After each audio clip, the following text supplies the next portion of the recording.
Olá, hoje nós vamos tratar de um tema atual, o que é missões. Vamos aprender à luz das Escrituras Sagradas, ou seja, da Bíblia, o que é missões.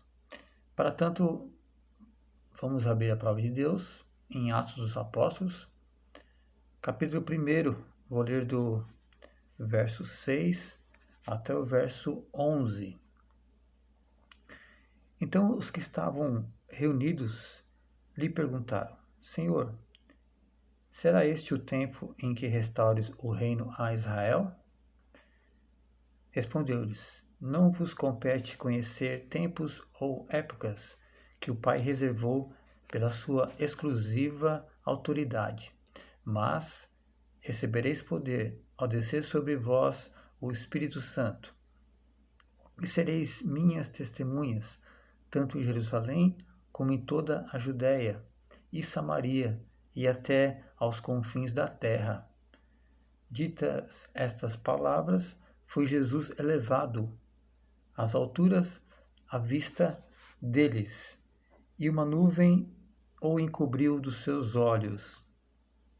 E estando eles com os olhos fitos no céu, enquanto Jesus subia, eis que 2 varões vestidos de branco se puseram ao lado deles. Eles disseram: Varões galileus, por que estáis olhando para as alturas? Esse Jesus que dentre vós foi assunto ao céu, virá do modo como vistes subir. A palavra missão, ela deriva do latim e significa enviar, e expressa o conceito bíblico de envio, que é muito frequente na Bíblia Sagrada. Deus enviou seu Filho para a salvação de todo aquele que crê. João 3, verso 16. Jesus enviou seus discípulos para falarem, para proclamarem o Evangelho. E não somente falarem, proclamarem o Evangelho, mas fazendo discípulos em todas as nações, conforme nos diz Mateus capítulo 28, do verso 18 a 20. E a igreja continuou trabalhando. A igreja em Antioquia enviou Paulo e Barnabé para que os gentios, ou seja, os povos não judeus, fossem alcançados pela mensagem da salvação, conforme está registrado em Atos 13, do verso 1 a 3. A palavra missões, ela é frequentemente usada para indicar uma particularidade da missão geral da proclamação do Evangelho.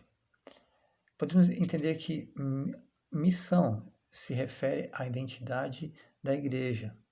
A igreja foi chamada com essa missão: amar e servir a Deus. Contudo, o que é e faz enquanto missões representa uma tarefa específica. Quer dizer, um chamado geral, que é a proclamação do Evangelho, onde Cristo ainda permanece desconhecido. A igreja tem uma identidade, a igreja tem uma missão, a sua identidade. Quem nós somos? Nós somos de Cristo. Nós somos chamados a fazer. Essa é a nossa missão. O apóstolo Pedro relacionou identidade e missão ao afirmar que somos raça eleita, sacerdócio real, nação santa, povo de propriedade exclusiva de Deus, com um propósito, a fim de proclamar as virtudes daquele que vos chamou das trevas para a sua maravilhosa luz. Isto está registrado em 1 Pedro, capítulo 2, verso 9.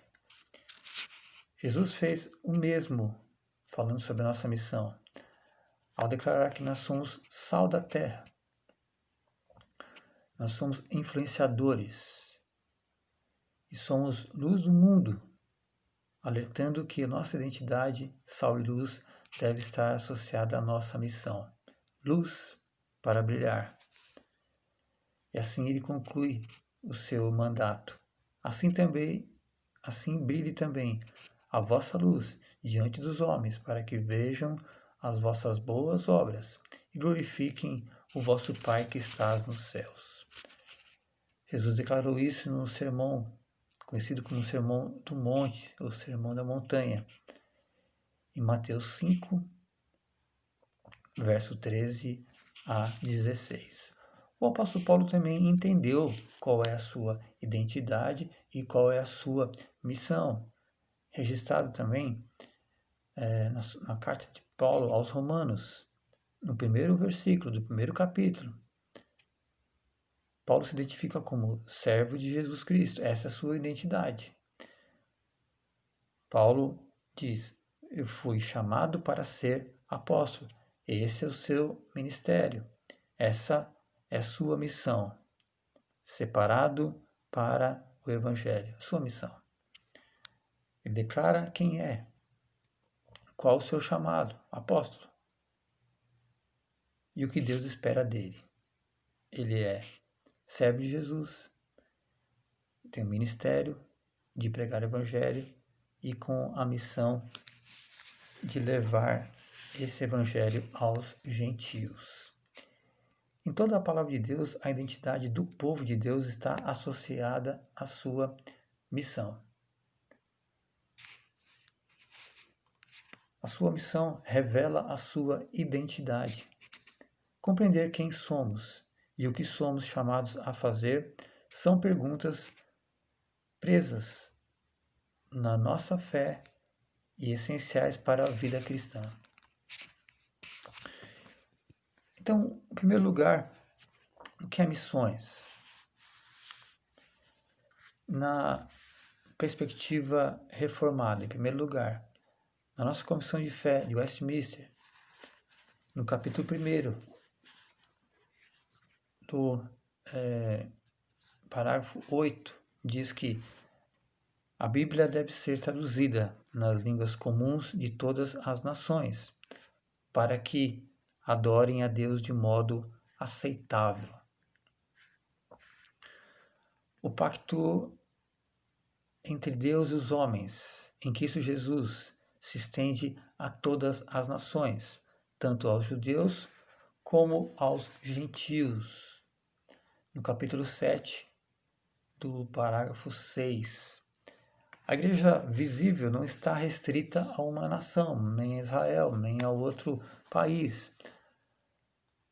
Mas sim, ela está restrita àqueles que, pelo mundo inteiro, professam a verdadeira religião. Isso está registrado em nossa Confissão de Fé, de Westminster, no capítulo 25, do parágrafo 2.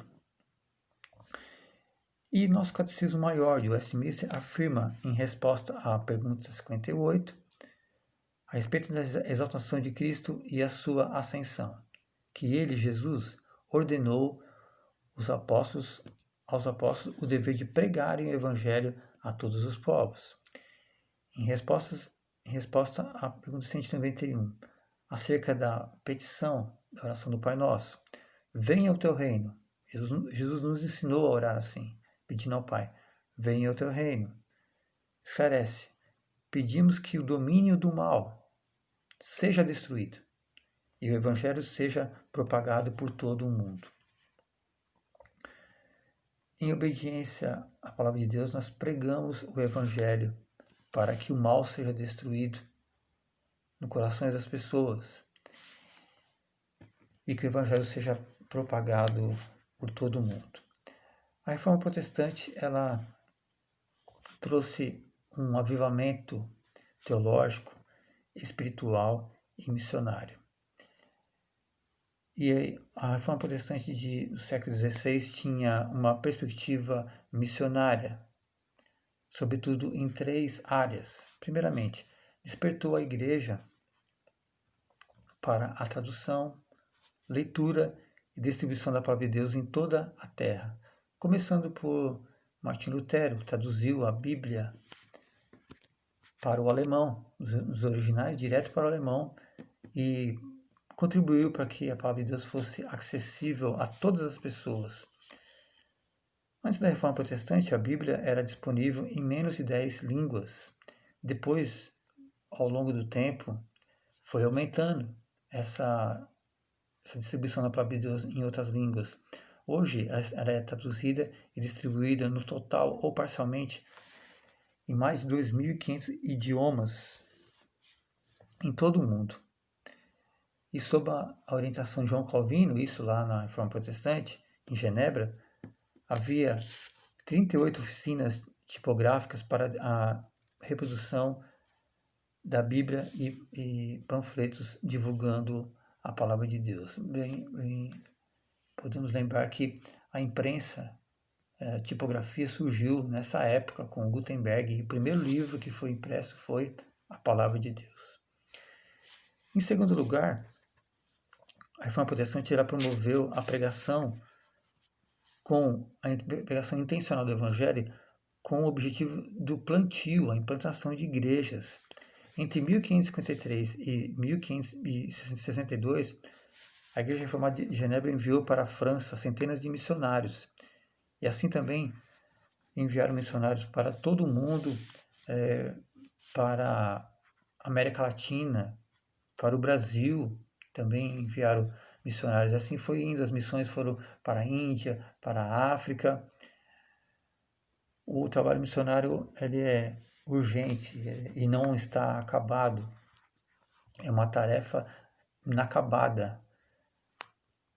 Por fim, a Reforma Protestante ela ensinou que a pregação do Evangelho deve ser realizada por toda a Igreja, em todo o mundo, em todas as gerações.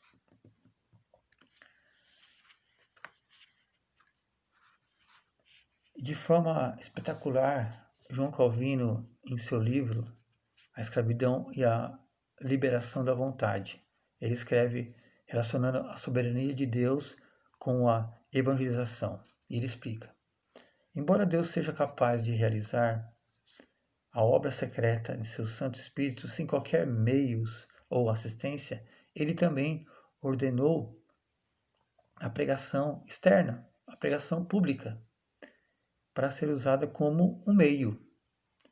Mas para torná-la um meio efetivo e frutífero, ele escreveu com seu próprio dedo, Deus escreveu com seu próprio dedo em nossos corações aquelas palavras que ele fala em nossos ouvidos pela boca de um ser humano. Deus usa o ser humano para falar de sua palavra, e a sua palavra fica gravada em nossos corações. É seguro afirmar que a perspectiva reformada, podemos elencar alguns pontos. Primeiro, a missão é instituída e definida e promovida, sustentada por Deus. Deus que é o Rei soberano sobre tudo e todos. Deus instituiu, Deus promove, Deus sustenta as missões. Em segundo, toda igreja, em todas as terras e gerações, foi chamada para proclamar o santo nome de Deus e a salvação que Deus oferece a quem Ele chama, todo aquele que crê. Em terceiro lugar, o Espírito Santo é o impulsionador da obra missionária, pois Ele é quem move a igreja para a missão e também convence, transforma e santifica o pecador a partir do sacrifício de Jesus Cristo. O alcance da obra missionária não tem fronteiras e deve se estender por toda parte, entre todos os povos, línguas, tribos e nações. A prioridade missionária da igreja é proclamar a Cristo. A mensagem ela deve ser cristocêntrica. E a prioridade das prioridades é fazer Jesus conhecido, onde ainda ele permanece desconhecido. Em sexto lugar, o Evangelho é oferecido por Deus para que homens sejam redimidos, resgatados, e ele seja adorado. Há muitas motivações bíblicas para a obra missionária, porém a maior delas é a glória de Deus, que Deus seja glorificado. Em segundo lugar, vimos em primeiro lugar a missão na perspectiva da Igreja Reformada, da Reforma. Em segundo lugar, a missão e a Igreja. Em Atos 1:8, esse importante texto para entendermos a proposta missionária de Cristo Jesus para a sua Igreja, os discípulos reunidos foram questionados, Jesus foi questionado sobre o tempo para a restauração do reino a Israel. O tempo ali é identificado como Cronos. Senhor, será este o tempo em que restaures o reino a Israel? A pergunta era sobre o futuro. E se refere ao tempo humano, linear.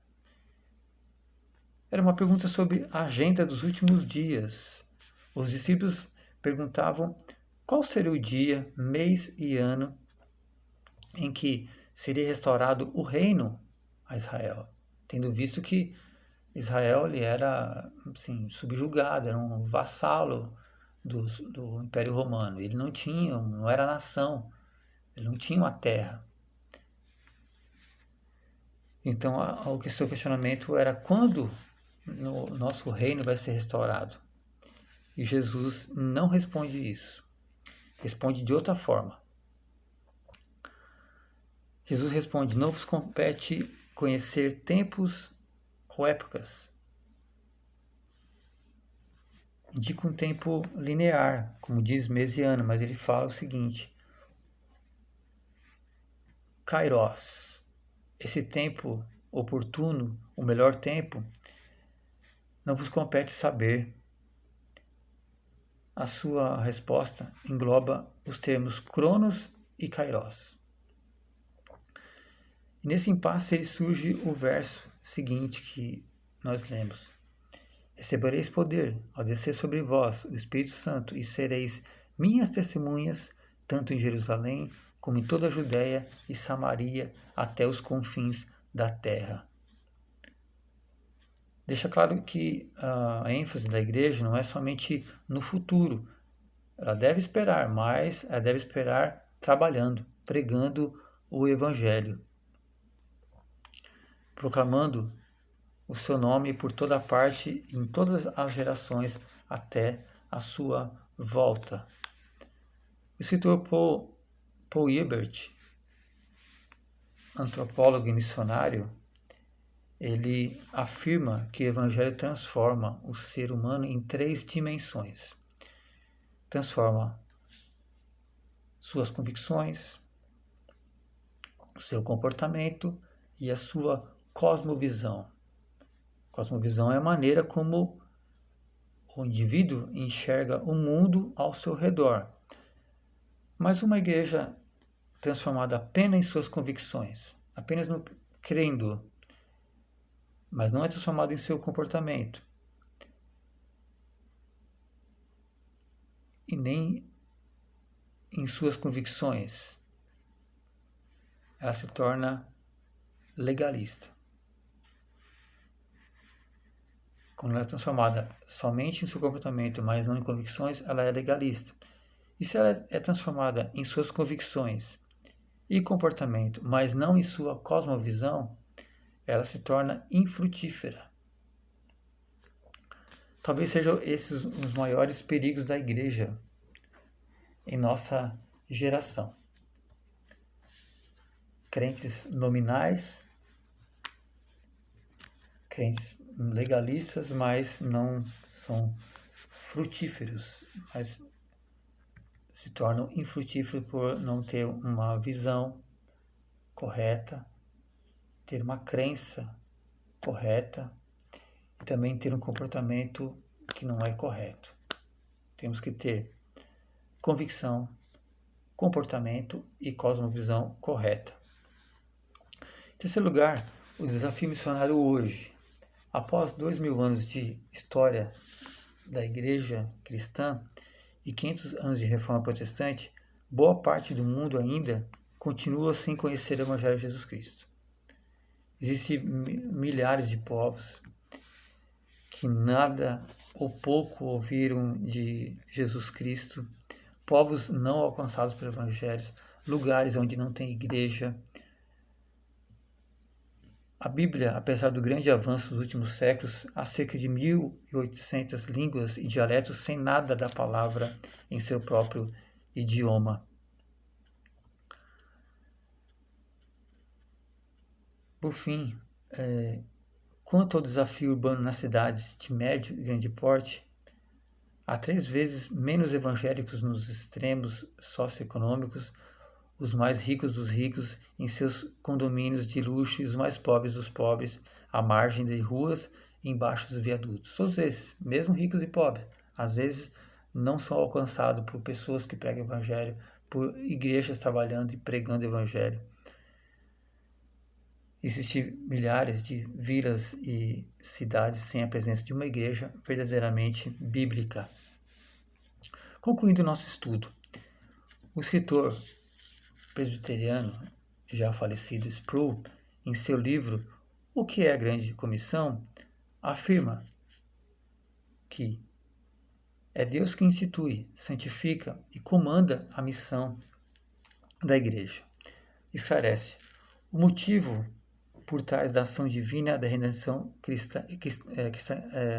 cristalizada em João 3,16. Encontra-se na ação de Deus enviando o seu Filho ao mundo. E destaca que Jesus nos ensinou a missão. Ele foi enviado pelo Pai, ele obedeceu, fez a obra da salvação, e ele diz que nos enviou ao mundo na sua oração. João 17,18. Assim como tu me enviaste ao mundo, também eu os enviei ao mundo. O Pai envia o Filho para a obra salvífica ou salvadora. O Espírito Santo, ele aplica essa salvação em nossos corações. A Trindade trabalhando para a nossa salvação. Portanto, é responsabilidade da igreja cumprir a grande comissão, enviando pessoas a todo o mundo, isto é, missões. Uma aplicação. Há uma profunda correlação entre quem somos em Cristo, isso quer dizer nossa identidade, e o que somos chamados a fazer, que é a nossa missão. Nossa identidade e a nossa missão. De que maneira isso é evidenciado em nossa vida? Nós pregamos o Evangelho, nós vivemos o que nós pregamos. Isso precisa ser refletido cada dia em nossa vida. Toda igreja de Cristo é chamada a orar, proclamar, investir e enviar missionários e se envolver com missões para que o Evangelho chegue em toda a parte. Avalie seu envolvimento com missões e busque se envolver mais com essa obra. Que Deus assim abençoe, que você possa meditar na palavra de Deus e entenda cada vez mais o que significa o termo missões. Que Deus assim nos abençoe.